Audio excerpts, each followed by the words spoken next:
ಬೆಳಗಾವಿ ಜಿಲ್ಲೆಯ ಕಾಗವಾಡ ತಾಲೂಕಿನ ಶಿರಗುಪ್ಪಿ ಗ್ರಾಮ ಪಂಚಾಯಿತಿ ಮುಂದೆ ಚರಂಡಿ ಕಾಮಗಾರಿಗಾಗಿ ಆಗ್ರಹಿಸಿ ಗ್ರಾಮಸ್ಥರು ಪ್ರತಿಭಟನೆ ನಡೆಸಿದರು. ಚರಂಡಿ ಸಮಾನಾಂತರ ನಿರ್ಮಾಣ ಮಾಡಿಕೊಡಿ ಎಂದು ಅಧಿಕಾರಿಗಳಿಗೆ ಗ್ರಾಮಸ್ಥರು ತರಾಟೆ ತೆಗೆದುಕೊಂಡಿದ್ದಾರೆ.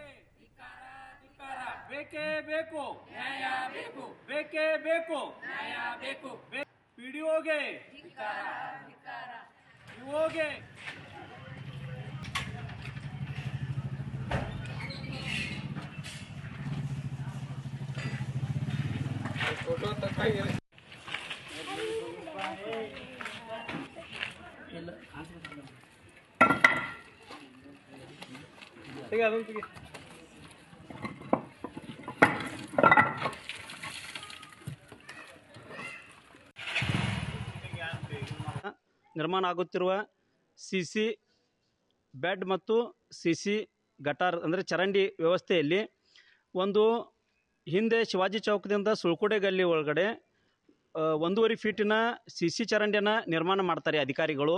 ಮುಂದೆ ನಮ್ಮ ಸುಳ್ಕುಡೆ ಗಲ್ಲಿಯಿಂದ ಬಜಾರ್ ಪೇಟದವರೆಗೆ ಕೇವಲ 6 ಇಂಚು 9 ಇಂಚು ಗಟಾರ ನಿರ್ಮಾಣ ಮಾಡ್ತಾ ಇದ್ದಾರೆ. ಹಿಂದಿಂದ ನೀರೇನು ಬರ್ತಾ ಇದ್ದಾವೆ, ಮಳೆಗಾಲದಲ್ಲಿ ಬರ್ಬೋದು ಅಥವಾ ರೆಗ್ಯುಲರಲ್ಲಿ ಏನು ನೀರುಗಳು ಬರ್ತಾ ಇದೆ, ನೀರು ಮುಂದೆ ಹೋಗಬೇಕಾಯ್ತು ಅಂದರೆ ಸಮಾಂತರ ಇರ್ತಕ್ಕಂಥ ಒಂದು ಚರಂಡಿ ನಿರ್ಮಾಣ ಆಗಬೇಕು. ಆದರೆ ನಾವು ಹಲವು ಬಾರಿ ವಿನಂತಿಯನ್ನು ಮಾಡ್ಕೊಂಡಿದ್ದೀವಿ ಅಧಿಕಾರಿಗಳಿಗೆ, ತಾಲೂಕು ಆಡಳಿತ ಅಧಿಕಾರಿಗಳಿಗೆ ಮತ್ತು ಗ್ರಾಮ ಪಂಚಾಯತ್ ಅಭಿವೃದ್ಧಿ ಅಧಿಕಾರಿಗಳಿಗೆ ನಾವು ವಿನಂತಿಯನ್ನು ಮಾಡ್ಕೊಂಡಿವಿ. ಸರ್, ಈ ಥರ ಏನು ಒಂದೇ ಅಳತೆಯಲ್ಲಿ ಚರಂಡಿ ನಿರ್ಮಾಣ ಆಗ್ತಾ ಇಲ್ಲ. ಹಿಂದೆ 1.5 ಫೀಟಿನ ನೀವು ಚರಂಡಿಯನ್ನು ನಿರ್ಮಾಣ ಮಾಡಿದಿರಿ, ಮತ್ತು ಮುಂದೆ ಕೇವಲ 6 ಇಂಚಿನ ಗಟಾರನ್ನು ಏನು ಚರಂಡಿಯನ್ನು ನಿರ್ಮಾಣ ಮಾಡ್ತಾ ಇದ್ದೀರಿ.